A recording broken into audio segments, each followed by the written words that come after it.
Friend, welcome back to my channel the galaxy of accountancy. आज की इस video में क्लास 11 का चैप्टर नंबर 15 पढ़ने वाले। 15 में हमने प्रीवियसली हमने प्रोविजन पढ़ा था, प्रोविजन की सारी इंपॉर्टेंस वगैरह जानी थी। लेकिन आज के इस चैप्टर में हम पढ़ने वाले हैं यहाँ पे रिजर्व के बारे में कि रिजर्व होता क्या है। तो देखिए, रिजर्व को पढ़ने से पहले हम एक छोटी सी कहते हैं स्टोरी लाइक में समझते हैं कि रिजर्व होता क्या है।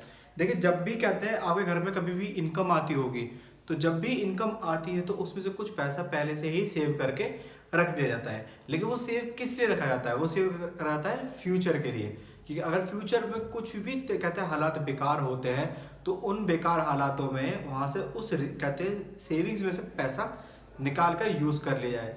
तो इसी तरह से किसी कंपनी, किसी फर्म में, किसी बिजनेस में कहते जब भी प्रॉफिट होता है, जब भी पूरी कंपनी को क्या होता है प्रॉफिट होता है, तो वो प्रॉफिट थोड़ा सा अलग से निकाल कर रख लिया जाता है। और जो वो प्रॉफिट निकाल कर रखा जाता है उसी को हम बोलते हैं रिजर्व।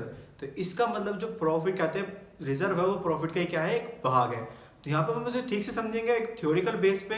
तो आइए चलिए स्टार्ट करती है। यहाँ पे सबसे पहले आपको दिख रहा होगा रिजर्व के बारे में कि यहाँ पे रिजर्व होता क्या है। Reserve are the amount, reserve क्या है, एक अमाउंट है सेट असाइड फ्रॉम प्रॉफिट, जो कहाँ से निकाला जाता है, प्रॉफिट से निकाला जाता है। It's an appropriation of profit. ये क्या है, एक एप्रोप्रिएशन का प्रॉफिट का एक पार्ट होता है, मतलब एप्रोप्रिएशन होता है। तो ये आप यहाँ पे देख चुके होंगे, ये है हमारा रिजर्व के बारे में। लेकिन इसके बाद हम एक सिमिलर वर्ड पे आते हैं जो हमारा है रिजर्व फंड। अब ये रिजर्व फंड क्या है, देखिए थोड़ा मैच लग रहा है। ज्यादातर बच्चे रिजर्व और रिजर्व फंड को एक जैसे ही समझ लेते हैं, दोनों ही सिमिलर चीजें बिल्कुल भी नहीं होती है। यहाँ पे रिजर्व फंड थोड़ा डिफरेंट है, वही मैंने आपको समझाया है कि रिजर्व फंड क्या होता है, द अमाउंट ऑफ रिजर्व। ऐसे कहते हैं किसका अमाउंट, रिजर्व का amount, when invested in outside security, जो कहाँ पे बाहर इन्वेस्ट कर चुके हैं। The reserve is term as reserve fund. मतलब कि जो देखो हमने रिजर्व निकाला, प्रॉफिट में से जो पार्ट निकाला उसको हमने बोला है रिजर्व। लेकिन जो रिजर्व हमने कहते बाहर इन्वेस्ट कर दिया है, हमने किसी कहते प्रॉपर्टी में इन्वेस्ट कर दिया, किसी शेयर्स को लेने में इन्वेस्ट कर दिया, या हमने कोई डिवेंचर खरीद लिए, हमने किसी भी कहते कंपनी में अगर अदर कंपनी में इन्वेस्ट कर चुके हैं, तो वो हमारा क्या बन जाता है, रिजर्व फंड बन जाता है।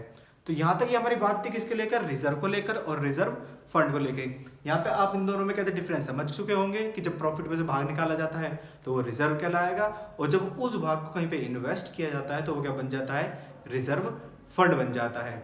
तो यहाँ तक आई थिंक आपको सब कुछ समझ में आया होगा। अब हम बात करते हैं इसकी इंपॉर्टेंस के बारे में कि इसकी इंपॉर्टेंस होती क्या है।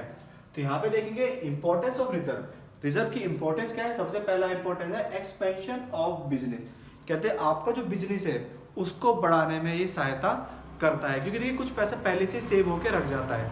अगर इन फ्यूचर कुछ ट्रेजेडी होती है तो पैसा यूज होगा, अदरवाइज वो कहाँ पे लग जाएगा, एक साल बाद पूरे फर्म में लग जाएगा। ये बात आप ध्यान रखेंगे कि इससे कहते हैं बिजनेस की कहते हैं बढ़ोतरी होती है।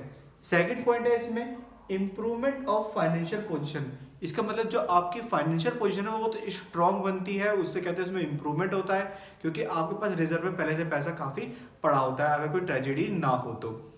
थर्ड पॉइंट है इसमें रिडम्पशन ऑफ लायबिलिटी। देखिए रिडम्पशन का मतलब क्या होता है, रिडम्पशन का मतलब होता है वापसी। रिडम्पशन का मतलब यहाँ पे क्या रहने वाला है, वापसी। तो लायबिलिटी, लायबिलिटी मतलब उधारी की वापसी कर सकते हैं। अगर आपके पास रिजर्व में पैसा है और आपके ऊपर उधारी चढ़ी हुई है तो आप उन पैसों से कहते हैं उधारी की वापसी इजिली कर सकते हैं। फिर इसके बाद आता है मीट अनफोर्स कंटीजेंसी। अब ये कंटीजेंसीज क्या होती है, कंटीजेंसी क्या होते हैं, हालात, जो हालात आने वाले समय में आ सकते हैं किसी भी तरह का। जैसे आपने देखा कि अभी अभी सबसे हम पहले एक हालात से निकले कोविड से, तो कहते हैं ये भी एक तरह के हालात है, किसे बोलते हैं, कंटीजेंसी बोलते हैं। तो ये कहते हैं हम कहते हैं इनसे मीट कर पाए, कौन से, अनफोर्सिन कंटीजेंसी, जो हमने सोची भी ना हो ना देखी हो। फिर आपका इसमें हमारा फिफ्थ पॉइंट आता है मीट लीगल रिक्वायरमेंट। हम कहते हैं इससे लीगल रिक्वायरमेंट भी कहते हैं प्रिपेयर कर सकते हैं। अब ये लीगल रिक्वायरमेंट है क्या, इसको समझते हैं।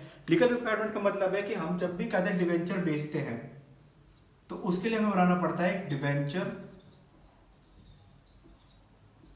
Redemption reserve. तो इसका मतलब हम रिजर्व में से कह रहे डिवेंचर रिडम्पशन रिजर्व भी इजीली क्रिएट कर सकते हैं। डिवेंचर के बारे में आप ज्यादा इसको 12th में पढ़ते हैं, लेकिन यहाँ पे मैं आपको शॉर्टली बता देता हूँ कि डिवेंचर क्या होता है। कहते हैं ऋण पत्र से बोलते हैं हिंदी में, कि कहते हैं किसी से पैसे लेना और उसके बदले में उसे कुछ पेपर थमा देना, ये हमारे क्या होते हैं, डिवेंचर होते हैं। तो यहाँ पे हमारी ये 5 इंपॉर्टेंस थी जो मेन थी, आपके सामने यहाँ पे लिख दी गई है। Expansion of business, improvement of financial position, redemption of liability, mean unforeseen contingency and meet legal requirement. Legal requirement मैंने आपको बता दिया। लीगल रिक्वायरमेंट का मतलब क्या है, डिवेंचर रिडम्पशन रिजर्व बनाना, कैपिटल रिडम्पशन रिजर्व बनाना, जब मतलब जो भी हमने शेयर इशू करे हैं उन शेयर की वापसी के लिए पैसा बनाना। अब यहाँ पे हम ध्यान देंगे इसके टाइप्स के बारे में। तो देखिए टाइप्स क्या होते हैं, जो हमारे रिजर्व के टाइप्स होते हैं वो सिर्फ दो प्रकार के होते हैं। एक होता है हमारा रिवेन्यू रिजर्व और दूसरा होता है हमारा कैपिटल रिजर्व, जो आपको यहाँ पे सामने लिखा हुआ दिख रहा होगा। देखिए सबसे पहले हम पढ़ते हैं रिवेन्यू रिजर्व के बारे में। Set aside out of revenue profit, ये कहां से निकाला जाता है, रिवेन्यू प्रॉफिट में से निकाला जाता है। सेकंड पॉइंट इसका avail for distribution as dividend, इसको मैं करेक्ट कर देता हूं। ये किस लिए अवेलेबल होता है कि हम कहते हैं डिविडेंड डिस्ट्रीब्यूट कर सके।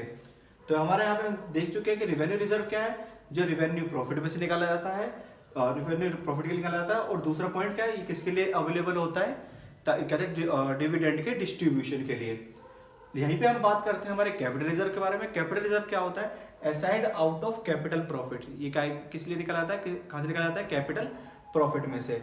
एंड सेकंड पॉइंट क्या है, not available for distribution as dividend, ये कहते हैं डिविडेंड देने के लिए बिल्कुल भी यूज नहीं किया जाता है। तो ये सबसे पहला मेजर इसमें यही दिखता है आपको कि ये डिविडेंड के लिए यूज किया जाता है और डिविडेंड ना देने के लिए यूज किया जाता है। ठीक है, तो पहला पॉइंट तो इसमें ये हो गया। इसके बाद हम यहाँ पे देखते हैं हमारे रिवेन्यू रिजर्व को। तो रिवेन्यू रिजर्व भी हमारे कहते हैं टाइप्स ऑफ रिजर्व की तरह दो पार्ट में डिवाइड होता है, जिसमें पहला आपका जनरल रिजर्व और दूसरा है स्पेसिफिक रिजर्व। अब देखिए जनरल रिजर्व का मतलब क्या है, देखिए आपने जैसे देखा होगा कि ट्रेन्स होती हैं, ट्रेन्स में अलग अलग कहते हैं बोगीज होती हैं, जिसमें कहते हैं first class, second class, third class, और कहते हैं जनरल डिब्बे होते हैं। तो जनरल डिब्बे क्या होते हैं, सबके लिए। जनरल डिब्बे जो हमारे रहते हैं वो किसके लिए होते हैं, सबके लिए होते हैं। इसी तरह से यहाँ पे जनरल रिजर्व भी क्या होता है, ये हर एक चीज के लिए जो इन फ्यूचर में घटित होने वाली है उसके लिए बनाया जाता है।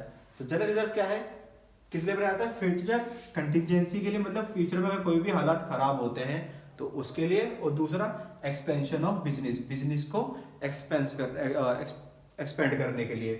लेकिन यहीं पे हम बात करते हैं स्पेसिफिक रिजर्व के बारे में। जो स्पेसिफिक रिजर्व है वो स्पेशल पर्पस से बनाए जाते हैं, किसी एक स्पेसिफिक चीज के लिए बनाए जाते हैं। जैसे इसमें देखा वर्कमैन कंपनसेशन रिजर्व। अब ये वर्कमैन कंपनसेशन रिजर्व क्या होता है इसके बारे में समझेंगे। कि देखिए हम क्या कोई बिजनेस करते हैं, बिजनेस में या हम कोई फैक्ट्री चलाते हैं तो वहाँ पर बहुत सारे वर्कर काम कर रहे होते हैं।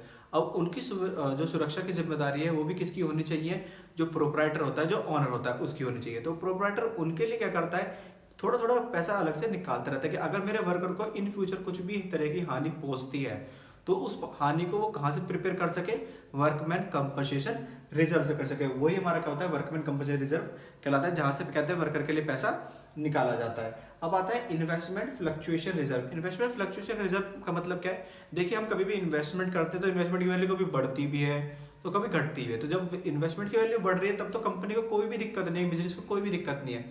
लेकिन जैसे ही इन्वेस्टमेंट की वैल्यू घटती है तो ये कहते हैं फर्म के लिए, ये बिजनेस के लिए बहुत लॉस वाली बात होती है कि अब कैसे करेंगे। तो उसके लिए वो पहले से एक रिजर्व निकाल के रखते हैं जिसको बोलते हैं इन्वेस्टमेंट फ्लक्चुएशन रिजर्व।